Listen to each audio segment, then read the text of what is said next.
फरीदाबाद में अवैध धार्मिक स्थल गिराने के बाद अब नेहरू कॉलोनी पर हो रही घरों की तोड़फोड़ की कार्रवाई के बीच समाजसेवी और राजनेताओं की एंट्री हो गई है।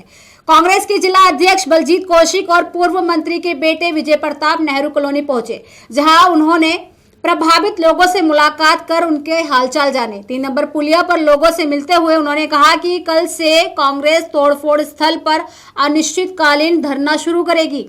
उनका ये धरना यहाँ रहने वाले लोगों के हक के लिए होगा।